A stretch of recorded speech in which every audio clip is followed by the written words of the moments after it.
샬롬 11월 13일 수요일 하나님 나라를 시작하는 말씀 묵상 시간입니다.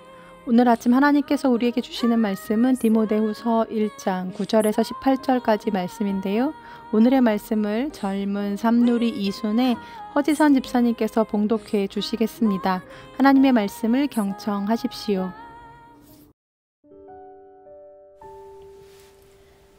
하나님이 우리를 구원하사 거룩하신 소명으로 부르심은 우리의 행위대로 하심이 아니요 오직 자기의 뜻과 영원 전부터 그리스도 예수 안에서 우리에게 주신 은혜대로 하심이라. 이제는 우리 구주 그리스도 예수의 나타나심으로 말미암아 나타났으니 그는 사망을 패하시고 복음으로써 생명과 썩지 아니할 것을 드러내신지라. 내가 이 복음을 위하여 선포자와 사도와 교사로 세우심을 입었노라. 이로 말미암아 내가 또 이 고난을 받되 부끄러워하지 아니함은 내가 믿는 자를 내가 알고 또한 내가 의탁한 것을 그날까지 그가 능히 지키실 줄을 확신함이라. 너는 그리스도 예수 안에 있는 믿음과 사랑으로서 내게 들은 바 바른 말을 본받아 지키고 우리 안에 거하시는 성령으로 말미암아 내게 부탁한 아름다운 것을 지키라. 아시아에 있는 모든 사람이 나를 버린 이 일을 내가 아나니 그 중에는 부겔로와 허모게네도 있느니라. 원하건대 주께서 오네시보로의 집에 긍휼을 베푸시옵소서. 그가 나를 자주 격려해주고 내가 사슬에 매인 것을 부끄러워하지 아니하고 로마에 있을 때에 나를 부지런히 찾아와 만났음이라. 원하건대 주께서 그로 하여금 그날에 주의 긍휼을 입게 하여 주옵소서. 또 그가 에베소에서 많이 봉사한 것을 내가 잘 아느니라. 톨스토이의 소설 사람은 무엇으로 사는가 라는 책에 보면 하나님의 명령을 어기고 벌을 받아 인간 세상으로 내려온 미가엘 천사의 이야기가 나옵니다. 하나님은 어느 날 미가엘 천사에게 인간 세계로 내려가서 한 여인의 영혼을 데려오라는 명령을 하시죠. 하지만 여인을 데리러 내려온 미가엘은 방금 쌍둥이 여자아이들을 낳고 병에 걸린 채 사경을 헤매고 있는 여인의 모습을 보고는 차마 그녀를 데려가지 못합니다. 그렇게 하나님의 명령에 불순종한 미가엘은 결국 하나님의 벌을 받아 인간 세계로 내려오고 하나님이 내주시는 세 가지 질문에 대한 깨달음을 얻을 때까지 이 세상에 머물게 되죠. 그렇게 인간 세계에 내려온 미가엘은 구두장이 시몬을 만나서 그에게 은혜를 입게 되는데요. 그의 집에 같이 살면서 구두 만드는 일들을 돕게 됩니다. 그렇게 시몬의 가족들과 함께 8년을 지내던 어느 날 결국 미가엘은 하나님이 내주신 세 질문에 대한 답을 모두 얻고 하늘로 다시 돌아간다는 이야기입니다. 하나님께서 미가엘에게 내주신 질문은 이것이었습니다. 첫 번째, 사람의 마음에는 무엇이 있는가? 두 번째, 사람에게 허락되지 않은 것은 무엇인가? 세 번째, 사람은 무엇으로 사는가? 그렇다면 미가엘이 이 질문들에 대해 찾게 된 각각의 답은 무엇이었을까요? 첫 번째, 시몬의 가족들은 아무 연고도 없이 처음 자기 집으로 오게 된 미가엘을 경계합니다. 하지만 그를 맞아들이는 것이 하나님의 뜻이라는 걸 알고 점차 그를 자신들의 가족으로 받아들이는데요. 미가엘은 여기서 첫 번째 질문에 대한 답을 얻습니다. 사람의 마음에는 무엇이 있는가? 그것은 바로 사랑이라는 것입니다. 두 번째, 미가엘은 어느 날 시몬의 구두방에 찾아와 1년 동안 신어도 헤어지지 않을 구두를 제작하러 온 심술궂은 부자를 만나게 되는데요. 그는 그의 곁에 서 있던 죽음의 천사를 보게 되죠. 그리고 아니나 다를까 그날 밤 그 부자는 죽음을 맞이하게 됩니다. 결국 신지도 못할 신발을 제작하는 그 부자를 보면서 미가엘은 두 번째 질문에 대한 답을 얻게 되죠. 사람에게 허락되지 않은 것은 바로 정작 사람들은 자신에게 필요한 것이 무엇인지 모른다는 것이었습니다. 마지막으로 미가엘은 어느 날 두 아이들을 데리고 구두방으로 들어온 사랑이 많은 한 여인을 만나게 되는데요. 그녀는 그 아이들의 친엄마가 아니라 그들의 이웃에 살고 있던 한 이웃이었습니다. 그녀는 엄마를 잃고 어렵게 살아가는 아이들을 데려다가 자신의 아이처럼 키웠던 것인데요. 미가엘은 그 두 아이들이 8년 전에 자기가 데려간 여인의 아이들이라는 걸 알게 되죠. 그러면서 미가엘이 하늘로 올라가기 전 깨닫게 된 세 번째 질문의 답은 바로 사람은 무엇으로 사는가? 이 역시 사랑으로 산다라는 것이었습니다. 저는 그림책 버전으로 읽었었는데 참 깊은 감동과 깨달음을 주는 책이었습니다. 세상을 지속하고 움직이는 건 결국 사랑이다 라는 메시지와 함께 미가엘도 그랬고 또 그 부자도 그랬던 것처럼 하나님의 크신 지혜와 섭리 안에서 우리는 정말 한 치 앞도 모르는 존재들이구나. 정말 정작 우리에게 필요한 건 무엇인지 깨닫지 못하는 어리석은 존재가 우리들이구나 라는 걸 깨달을 수 있었습니다. 하나님을 믿는다는 건, 그리고 하나님을 따른다는 건 내가 처한 상황과 그 상황을 바라보는 내 판단과 상관없이 내 한계를 뛰어넘어 모든 역사를 주관하고 계시는 그 지혜의 하나님, 능력의 하나님을 인정하고 신뢰하는 것이요. 하나님 안에서 우리가 해야 할 일은 그저 세상을 살아가는 날 동안 내 곁에 있는 사람들을 끝까지 사랑하는 것이겠구나 라는 걸 생각해 보게 되었습니다. 바울은 이 진리를 이미 깨닫는 지혜가 있었던 듯 싶습니다. 디모데후서를 쓸 당시 바울은 로마 감옥에 갇혀 있었습니다. 자기의 생명을 조금도 귀한 것으로 여기지 않고 그 많은 세월을 수고하고 헌신한 대가가 바로 감옥이었다는 거죠. 뿐만 아니라 정말 오랜 시간을 수고하고 복음으로 낳은 수많은 그리스도인들이 바울의 투옥 이후에 그에게서 돌아서는 배신과 아픔, 더 나아가 실패감과 좌절감을 경험하고 있던 중이었습니다. 그런데 바울이 디모데에게 편지하면서 고백하기를 이렇게 이야기합니다. 11절과 12절 말씀입니다. 나는 이 복음을 전하는 선포자와 사도와 교사로 임명을 받았습니다. 그러므로 나는 이런 고난을 당하면서도 부끄러워하지 않습니다. 나는 내가 믿어온 분을 잘 알고 있고 또 내가 맡은 것을 그분이 그날까지 지켜주실 수 있음을 확신합니다. 네, 하나님의 부르심에 자신의 삶을 드리기로 결단하고 헌신하면서 이제까지 한눈 한 번 팔지 않고 열심히 달려왔는데 그렇다면 그의 선교 마지막에는 무언가 평안이 있고 열매가 있고 주님이 주시는 위로함이 있어야 하는데 그런데 그가 맞이한 것은 결국 고난이었다는 거죠. 그렇다면 이 부분에서 하나님께 대한 원망하는 마음도 또 허무감과 슬픈 마음도 속상한 마음도 제법 많이 들 법한데 바울은 자기가 당하는 이러한 고난에 대해 전혀 부끄러워하지 않는다라고 이야기하죠. 그리고 그 이유에 대해서 설명하기를 나를 부르시어 나에게 이 사명을 맡기신 분, 내가 지금까지 믿어왔고 지금도 여전히 믿고 있는 분, 그 주님을 내가 잘 알기 때문이요.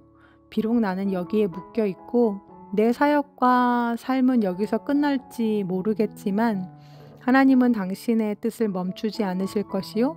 당신 스스로 당신의 뜻을 이어가실 줄 믿는다라고 이야기하고 있다는 거죠. 하나님의 일하심, 하나님의 섭리, 하나님의 보다 더 큰 계획을 인정하지 못했고 신뢰하지 못했던 미가엘은 여인을 데려오라는 하나님의 명령에 결국 순종하지 못했지만 바울은 죽음이 다가오고 있는 깊은 감옥 속에서도 하나님을 향한 신뢰를 내려놓지 않습니다.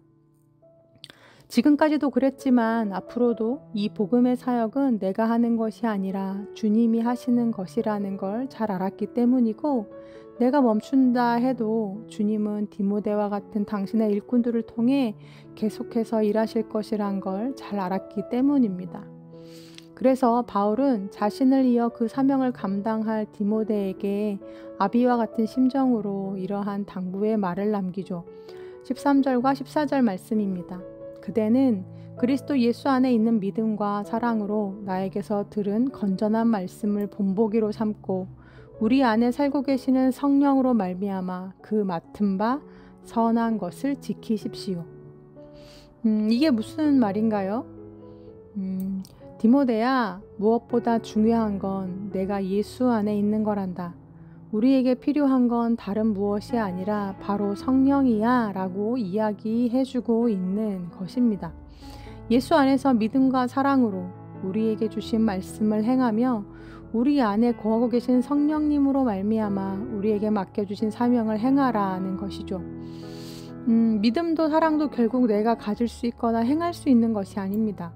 예수 안에 있을 때 예수께서 주시는 것이요 예수께서 행하게 하시는 것입니다. 주님께서 내게 주신 여러 역할들과 사명도 마찬가지입니다. 결국 내가 하는 것이 아닙니다. 내가 가진 능력과 힘이 아니라 오직 성령의 도우심으로 가능한 것입니다. 그래서 이 진리를 누구보다 잘 알았던 바울은 자신의 영적인 아들인 디모데에게 이 진리에 대해서 다시금 가르쳐 주고 있죠. 사랑하는 우리 우신 성도님들, 스스로에게 질문해 보실 수 있기를 바랍니다. 여러분에게 그렇다면 진짜로 필요한 것은 무엇인가요? 이것만큼은 꼭 있어야 한다라고 생각하는 것은 무엇인가요? 우리 성도님들이 부인할 수 없는 것, 잠시 머리를 스치고 지나간 것, 그것 맞습니다. 그것도 있어야 됩니다. 하지만 원치 않는 멈춤, 어떤 실패감과 좌절감, 원망과 고통의 시간에서도 우리를 거기서 멈추지 않게 하는 것, 그것을 뛰어넘어 하나님을 향한 신뢰를 놓치지 않게 하는 것, 그것은 바로 성령의 도우심입니다. 좋든 싫든 하나님께서 우리에게 주신 여러 이름과 사명을 살아내고 나를 떠나고 배신하며 나를 슬프게 하고 속상하게 하는 그들을 향해서 끝까지 사랑할 수 있게 하는 마음 역시도 오직 내 안에 계신 예수 그리스도께서 역사하실 때 가능한 일입니다. 오늘 이 아침 이렇게 기도하면 좋겠습니다. 하나님, 오늘도 내가 예수 안에 잘 거하게 해주십시오. 오늘도 제가 성령님을 의지함으로 제게 맡기시고 부탁하신 사명들을 잘 감당할 수 있게 해주십시오. 주님, 저에게 성령의 충만함을 주시옵소서.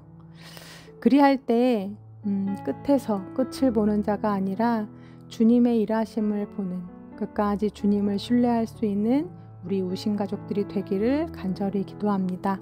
아멘. 함께 기도하시겠습니다. 하나님, 우리는 정작 우리에게 필요한 것이 무엇인지 모르는 어리석은 인생들입니다. 무엇보다 오늘을 살아가고 고난을 헤쳐갈 성령을 주시고 언제나 매 순간 예수 안에 머물기를 힘쓰는 자들이 되게 하여 주옵소서. 우리의 뜻과 지혜와 한계를 뛰어넘으시는 주님, 더 큰 지혜와 섭리와 능력으로 당신의 선한 역사를 이루어 가시는 하나님께 우리의 인생과 앞날과 내가 맡은 사명을 맡겨드립니다. 오늘 바울의 믿음이 우리에게도 있게 하여 주옵소서. 예수님의 이름으로 기도합니다. 아멘. 말씀을 마쳤습니다. 이후로 오늘의 감사 나눔 시간에는 허지선 집사님께서 보내주신 사연 함께 나누는데요. 제가 읽어드리겠습니다. 안녕하세요. 허지선 집사입니다. 성도님들과 감사 제목을 나누려 하니 밤새 나눠도 넘치는 감사한 수많은 이야기들이 떠올라 눈물이 먼저 차오릅니다. 올해 8월 저는 흠잡을 데 없이 착하고 아름다운 올케를 하늘나라에 먼저 보냈습니다. 감당할 수 없는 슬픔에도 불구하고 감사합니다. 더 이상 아프지 않게 하늘나라로 옮기셨음에 감사하고 남동생과 조카 예준이가 세상이 이해할 수 없는 주님의 특별한 위로하심과 돌보심을 경험케 하시니 또한 감사합니다. 9살 우리 조카 허예준은 정말 예쁘고 씩씩합니다. 엄마가 투병하던 어느 날 할머니가 문병을 와서 예준아, 할머니가 엄마 줄 꽃을 좀 사고 싶은데 꽃집이 문을 닫았네? 어쩌지? 하니까 할머니 괜찮아요. 제가 우리 엄마 꽃이거든요 하면서 얼굴에 꽃받침을 하며 환하게 웃던 우리 예쁜 예준이. 아빠의 힘이 되어주며 밝고 씩씩하게 학교를 열심히 다니는 예준이는 정말 대견하고 멋집니다. 그리고 매주 토요일이면 처가에 방문해 주일 아침 부모님을 모시고 예배를 드리러 가는 제 동생도 정말 멋집니다. 아내를 정성껏 돌보던 동생은 간호하느라 1년을 휴직했었는데 엊그제 월요일 복직한 동생이 잘 적응하기를 기도하고 응원합니다. 우리 올케의 부모님과 형제들은 한 번도 교회를 가본 적이 없는 분들이셨는데요. 그 가정에 하나님의 은혜가 임하였습니다. 올케의 부모님은 교회를 출석하시며 믿음 생활을 시작하셨고 드디어 이번 주 동생네 교회에 등록을 하십니다. 또 올케의 형제들 중 한 분은 장례 예배를 드리면서 마음이 편안해짐을 경험했다며 자원하여 근처 교회를 방문하여 예배를 드리셨다고 합니다. 할렐루야. 저는 이것이 기적이라고 생각합니다. 이 모든 것이 하나님의 형언할 수 없는 사랑과 은혜임을 저희 가족은 알고 있습니다. 하나님의 신실한 사랑은 변함이 없을 것입니다. 하나님 정말 감사합니다 하시면서 예수 늘 함께 하시네 라는 찬양 신청해 주셨습니다. 집사님 사연을 읽으면서 앞서 말씀에서 나누었던 사랑은 무엇으로 사는가의 이야기가 오버랩 되는 듯 싶은데요. 우리 인간의 관점에서는 너무나 큰 상처고 슬픔이고 상실이자 두려움이지만 이 모든 걸 뛰어넘는 하나님의 선하심은 과히 우리가 측량할 수 없다는 생각이 듭니다. 집사님 사연을 듣고 나서 집사님이 추천해 주신 찬양을 듣다 보니까 가사 한 구절 한 구절이 더 마음에 깊이 다가오는데요. 찬양 들으시면서 이 시간 같은 고난 속에서 힘겨운 오늘을 살아가고 있는 우리 이웃들을 위해 그리고 우리 예준이 가정을 위해 함께 중보해 주시면 좋겠습니다. 그럼 함께 찬양 들으시겠습니다.